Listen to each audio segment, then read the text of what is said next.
going on, guys? Welcome back to another episode of the Pazza podcast. Back this week after a 2-1 victory in a friendly match, preseason match versus Monaco away at Monaco. Before we get started into a little recap of that match, if you guys wouldn't mind, like, subscribe, share, all that good stuff. Really appreciate all the support we get, and a little goes a long way. So thanks for everything, guys, and let's dive into this match now. It was a match that preseason friendly match that, according to who you listen to and who you talk to, a little more drama than a usual preseason friendly match, but that's fine. It's Forza Inter. What do you expect? And ended up being a really good match all around.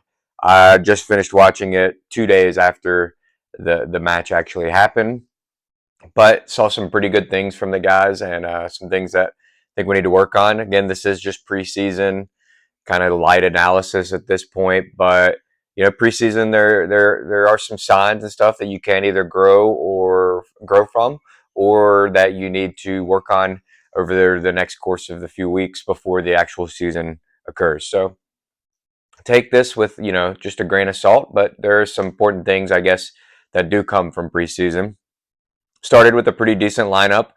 Jan Sommer in goal, Benji Pavard, Francesco Acerbi, and Bastoni. We midfield five, stayed in the 3-5-2 versus the 3-4-1-2 or 3-4-2-1 that we've been hearing rumors all summer about potentially going to. But we stayed in that 3-5-2 that Inzaghi has bred into the players over the past few seasons. But that midfield five, we have Luis Enrique, Barella, Çalhanoğlu, Sucic, and Federico Di Marco. And then up top, the bona fide starters, two of the best strikers in Serie A, Lautaro Martinez and Marcus Thuram. So pretty strong lineup for preseason match. I guess you could call this number 2 after that game against the friendly match against the U23 squad. Right away, first half action got started pretty quickly. Monaco score within the second minute of the match. It was a sloppy back pass from Lautaro, leading to a giveaway from Benji Pavard. Not sure Benji Pavard could have done more, honestly, than what he did.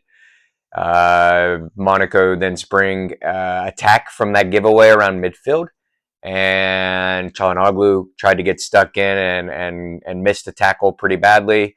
Acerbi, after that missed tackle, kept backing up, and then the strike from the Monaco player was pretty class of a strike. So all around a sloppy start from Inter, not taking away from the beautiful strike from the player, but it was sloppy from the Nerazzurri, and they got punished. And this is something we've seen. It's something we'll talk about for my first half thoughts, but it's a semi-worrying sign. Again, this is just preseason, so take everything with a grain of salt. But this is 2 games in a row we've seen something like this just in the preseason. So after that, we settled into the game a little bit more. I think we started stamping our authority after that. Maybe Monaco sat back. Who knows? It looked like we became a little more expressive. There was a couple good chances for Lautaro from the headers, and both chances that he had within the first 8 minutes off of headers were pretty terrible attempts at goal. But yeah, I'd like to see Lautaro improve on that. Hopefully that's not a theme that we're going to see going into the season. Sucic had a couple really good passages of play within the first 8 to 10 minutes. Followed that up in the 12th minute with a bad giveaway, but it was encouraging signs to see Sucic's ability in those first 15 minutes, and he looks really like a solid, smart, just really good all-around player. And then the first really good play from Inter. It was a chip in the box from Çalhanoğlu to Barella. Barella kind of held the ball back, passed the ball back to Thuram, and it was a great attempt on goal. Really great defending from Monaco to prevent a goal from occurring, but it was a really good passage of play from Inter. So that was really good, encouraging signs to see. Çalhanoğlu, he was actually a little further up the pitch than he traditionally is in that regista, and played a really good pass over to Barella, and it was just nice all-around play. Then we had Sommer come up with a couple really big saves after a yellow card from Çalhanoğlu, which we're mentioning that because foreshadowing for what the second half or the first half kind of ends with. Sucic had a pretty good chance in the 30th minute, and then circling back to that yellow card by Çalhanoğlu. The first one was a legitimate yellow card, but the second one leading to a expulsion, a red card, a sending off, a double yellow, whatever you want to call it. It was very harsh. And, if you call the foul there against Çalhanoğlu, I could see that even though he won the ball first, the way the modern game is called and played, if you come through semi-recklessly, that's a foul in the modern days game. Sometimes. I'm not saying this one is, but I could see the referee, if also you see his positioning, he's 20 yards away. We're not going to talk too deep about this, but I could see if he just gave the call to Monaco. But giving a yellow there when Çalhanoğlu clearly won the ball and got stomped on, terrible, terrible decision from the official there in the middle. It's just a preseason match, and eventually it ended well for Inter, but that's not something you want to see because that could effectively kill the match for the rest of the match, being a man down. It can really affect, and you saw the coaching staff, it can really affect the rest of the game. It could make it a fucking fireball of a game and gets out of control. And it's also just not fair to the people who paid tickets to come see a good football match. It was just all around a bad call. We'll end it at that. But yeah, Çalhanoğlu got sent off. Inter has to play the rest of the match with a man down. I think Alexander Kolarov ended up getting a yellow card after that. You saw the Monaco coach. It's looked and sounded like he was trying to, justify the case that he shouldn't have sent off Çalhanoğlu. That's how bad and poor of a call it was. But, you move on after that. And then ended the half, I thought, really, really well. And it was another great interplay between Sucic, Lautaro, Thuram, the top of the box, and ended in a great chance that, again, a brilliant stop from the Monaco defense to prevent a goal there. So first half, I thought some thoughts from me from the first half. I thought it was a slow start, just like that U23 friendly match, a slow and sloppy start. That is something that if you circle back to some comments that Henrik Mkhitaryan made during the season last season, he talked about how sometimes they go into the game already thinking they're going to win, and that mentality affects them a lot. Now, this is just preseason. I've said that 2 or 3 times. I just want to keep saying that. It is just preseason. Last preseason, Mehdi Taremi looked like prime Ronaldo Nazario out there, phenomenon, with the way he was playing in the preseason. So you can't put too much stock into preseason matches, but that's 2 matches in a row, 2 different center backs playing in the middle of the defense. At Acerbi, this match versus Monaco, De Vrij, the match against the U23, where they are out of position, in my opinion. For De Vrij, he found himself way high up the pitch, leading to a good counter from the U23 team that led to the goal. Acerbi was just backing up, when he should have maybe been stepping towards having Pavard and Bastoni on either side of him to prevent, a long-range shot that led to the goal. Maybe I'm being too harsh. Maybe it's because I've had this agenda all off season. But I mean, it's 2 matches in a row where we've seen mistakes from the center of the center backs, and that's concerning. It's something that we said at the end of towards the last season. I mean, we've been talking about it since the Mercato last summer because we knew that Acerbi, De Vrij were going to be a year older. We knew their contract situation wasn't going to be great. We knew we needed to get youth in the back line, and it still hasn't been addressed. So that really concerns me there. And it's something that I think if we go into the season without addressing, at least plugging a younger player, finding someone, it doesn't have to be Leone, who's I'm really hoping we get. It can be anyone with some youth, experience, and whatnot, some eagerness out there that can inject some pace and energy into that back line. I think if we don't address that, it's going to be a long season. You guys let me know in the comments what you think. The ref obviously sucked. The mid and defense and transition looked out of whack. That's kind of rehashing on what I was said a second ago. Lautaro and Barella in that first half really looked off. The touches were off. The passing was off. The finishing was off. These two guys, we need them, definitely. We need them to get in form and get their touches and get into shape because they're leaders on the pitch. They're captain and vice captain. And that was something that kind of struck me, was how poor they both played in that first half. Um, both of these new guys, Luis Enrique and Petr Sucic, both had a bad giveaway at one point in the first half. But I think there were a lot of promising signs, and they both looked really good, in my opinion. So, really good to see these two new signings that started affecting the match and playing good football out there. And then I thought DiMarco and Marcus Thuram also looked pretty good. DiMarco, the last two matches, U23 in the second half, and then this match, looked energetic. He looked like the player that we kind of saw, and we were saying, is DiMarco one of the best wingbacks in all of world football towards the middle half of last season? Kind of tailed off towards the last part of the season. But he's looking good. He's looking fresh. That can only be a good sign because we know the class that DiMarco has. And so really good to see. I think we all have maybe been even discussing the past few months, even, when we think back to that Barca first leg when Lamine Yamal just absolutely torched him. Maybe it's time for Carlos Augusto. Maybe it's time to give him more chances. And I still think that's the case. But if Federico DiMarco plays with this energy and looks semi back to how he was in that good form part of the season, I think it's going to be tough to justify giving Carlos Augusto more time, or more time than he had last season and the season before. But we'll see. I thought Carlos Augusto played as well, pretty good. But DiMarco, that's good signs. And then Marcus Thuram, really good signs. Hold up play was really great. Was winning headers in the air. Finish a couple times, could have maybe struck a shot or something like that. But I think he looked really well. The two forwards in the first half, Thuram was the pick of the bunch. So yeah, thought that was awesome. Um, Getting into the second half, kind of a boring start to the second half, being a man down. That's to be expected. Sucic in the 55th minute had a really great shot. It was very centrally and easy for the keeper, but that's a sign it was about 20, 25 yards out. It was a good one-time strike.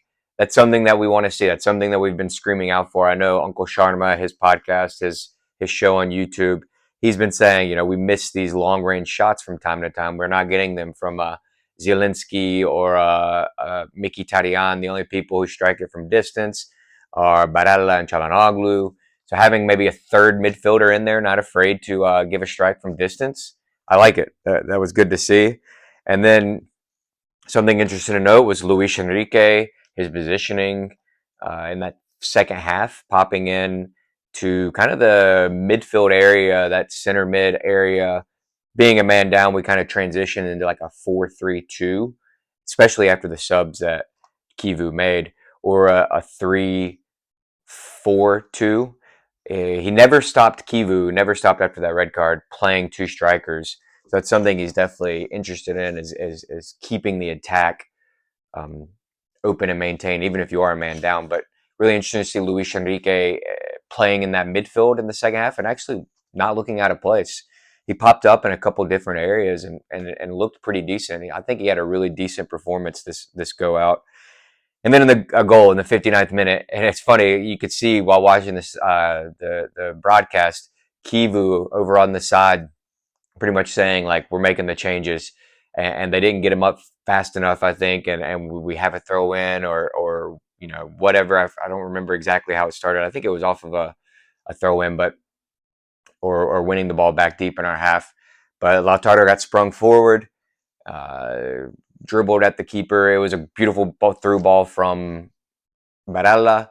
Lautaro takes a couple touches at the top of the box, cuts one way, then cuts back to the way that he started. Absolutely floored the defender. Defender went sprawling out. I think his shorts were left on the floor, tied around his ankles maybe. It was an absolute embarrassing play by Lautaro to floor that defender, and got lucky with the shot. It took a deflection maybe, but when you're a finisher and you're a goal scorer, sometimes luck has nothing to do with it. You just got to put it towards goal and on target sometimes and see what happens. And it was a brilliant goal by Lautaro. One thing that I definitely saw that intrigued me was I know if you were a listener and you listened back a few episodes ago, right after the 5-0 defeat against PSG, I said the only real good thing that we can build from this is that we still have a young, semi-young, in their prime, going into their prime core of players to build upon. We had players that we could get rid of, and older players that we've addressed them leaving and stuff. But at the root of this club, we have Bastoni, Di Marco, Barella, and Lautaro. If you really want to get technical, you can throw Di Marco out of there, and it's really just Bastoni, Barella, Lautaro, a defender, a midfielder, and a striker. Those are our core, really good players. And if you watch that goal, it came from Bastoni, Di Marco to Barella, who unleashed Lautaro. So really good stuff to build on. It's awesome that we're building this squad or still around this core that we've had for so long. As fans, it's great to still have these players. We haven't had to make sales for them over the past couple of years, and we're bringing in players to complement them and maybe build upon. And it's just exciting after seeing that goal. So let me guys know what you think, if you noticed that, and how excited you are to know that we have these guys still in our club. It's a great feeling to know that we're just building upon these legends, future legends of the club. Monaco hit the post right after the goal. Again, bad sign to see that the scoring a goal and the immediate response is not to shut down and lock up a little bit, giving Monaco a chance of hitting the post from Zakaria. It was a great strike by him, but still worrying right after a goal, just right after there like that. Then we made some subs. Denzel Dumfries, De Vrij, Mkhitaryan, Carlos Augusto, Boni, and Pio all came on. This is when we kind of moved to a 4-3-2. I think we had De Vrij, Acerbi, Dumfries, and Carlos Augusto as a back four, with Luis Enrique kind of settling in that midfield three. He didn't want to change really that midfield three at all. I guess he was kind of hampered, Kivu, by the red card, but that was an interesting kind of take. And then eventually we ended up bringing in Darmian, Zalewski, and Aslani. And then right after that, another great goal. Very similar starting positions of the goals from Lautaro and Boni, and both having to really do a lot. But Jan Boni, second game in a row, second goal. This one was absolutely brilliant compared to the first one. The first one was great too, but this is what we're getting excited for now as Interisti, is a player like this, young, not a Correa, or at least doesn't look like it. Again, Taremi last preseason looked like prime Lewandowski for Bayern Munich. Taking it with a grain of salt and not trying to get super excited, but you can't help but get excited when you see something like this. So again, taking this with a grain of salt, but Boni looked absolutely incredible in his appearance and his run out in this match, in my opinion. And this goal stole the ball back from the defender midfield, unleashing himself essentially, gets on the ball. Again, a good move on the defender and just a brilliant finish. It wasn't like the strongest or hardest of finishes. It almost looked semi-chip or a dink over. Couldn't really tell, but whatever it was, it went in the back of the net. It was just a great, great goal from Boni, and it was great to see that. And really, after that goal was 2-1, Di Gennaro had some really good saves. Interesting to not see Pep Martinez come in, and that's something we'll talk about in a second. But after that goal, it kind of shut down. I think maybe Monaco kind of had better chances after that, but Inter ends up coming out with the 2-1 victory. So really good to see. Let's go into some full-time thoughts before we wrap this up.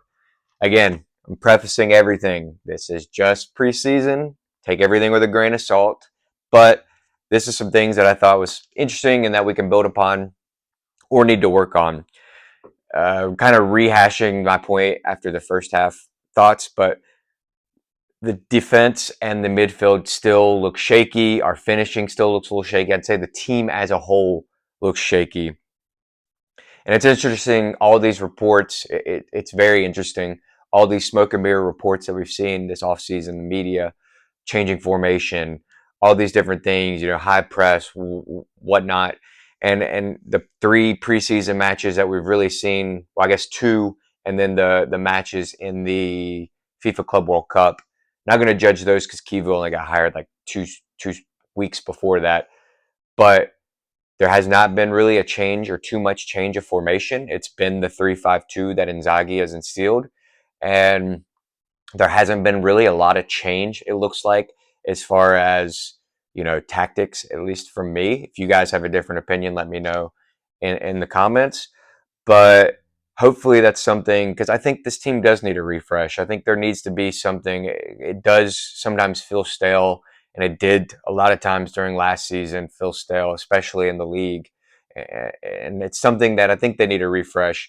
And so hopefully we can get something different going from time to time. I think bringing in these players like Sucic, Luis Enrique, and the other two signings, Boni and Pio, who I'll talk about here in a second, I think that's a start. But I think there needs to be, something different. Maybe switch to a back four occasionally, or do that 3-4-2-1. I don't know. It just looked shaky and it looked stale, and it's a little concerning that we haven't seen something different, completely different from Kivu. Maybe starting with a 3-4-2-1 versus 3-5-2 instead of transitioning to that into a match. I don't know. One thing though, kind of going the complete opposite way from kind of a negative take to a positive take, is the fact that these two young strikers that we have in Boni brought in and Pio brought back, they're going to be a handful for Serie A defenders, whether it's they're starting the match or coming in the last 20 minutes or so. With Boni and his willingness to run and just be spry and very energetic and not afraid to take on a player and chase down defenders. And then just Pio just straight battling with defenders, getting in there in the dirty nitty gritty, not afraid to initiate the contact with a center back and try and win a header to lay it off to him or an oncoming midfielder, him being Boni. It's really refreshing to see. It was very inconsistent from, Arnautovic, Taremi, and Correa, and that was a big difference last year. Mostly it was lower level football from those three. Arnautovic had a good run of form towards the middle of the season. Correa had that one game. But overall, it wasn't where it needed to be. But seeing these two players and the energy that they bring, the physicality, and just the hunger, it's going to be really good for Inter. And that's the most exciting thing I think I have seen in these two games that we can build upon. Two players that are two different type of strikers, but affecting the match in two different ways. It's going to be really good for the squad, and hopefully they stay healthy for the whole season and replicate this output that they've been putting out there over the past couple weeks. Really good to see. One thing, it's a little weird. I don't know how you guys feel. It might be nothing. He might be injured. I'm not entirely sure. But Pep Martinez, I mentioned it a few minutes ago. Why has he not featured? I don't really think he featured in the Club World Cup. I can't remember to be exact. But in these last two preseason matches, it's been Jan Sommer and Di Gennaro in goal. Haven't seen him at all, and that's concerning, especially considering the price tag we spent on him last year just to be a second choice keeper, and the fact that he's not playing at all so far in this offseason. Could be blowing this out of proportion because he could be hurt, but a little weird that we have not seen Pep Martinez play yet if he is healthy. Second half, this is another point.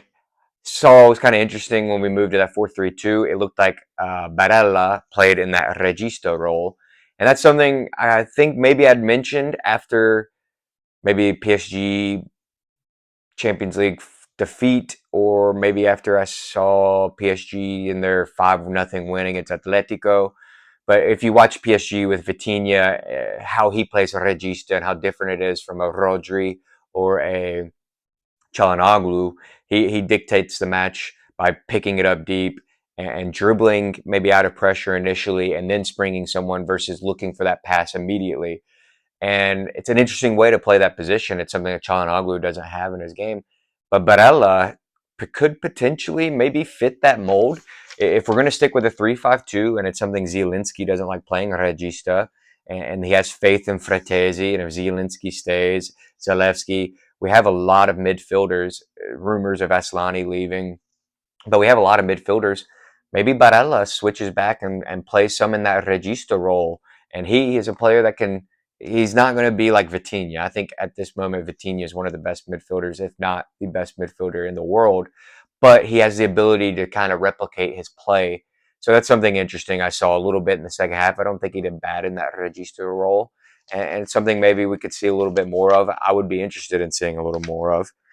And that's pretty much it. The stuff that we have to work on. We're going on to Monza on, I think, tomorrow, Tuesday, to 3 p.m. Eastern United States kickoff.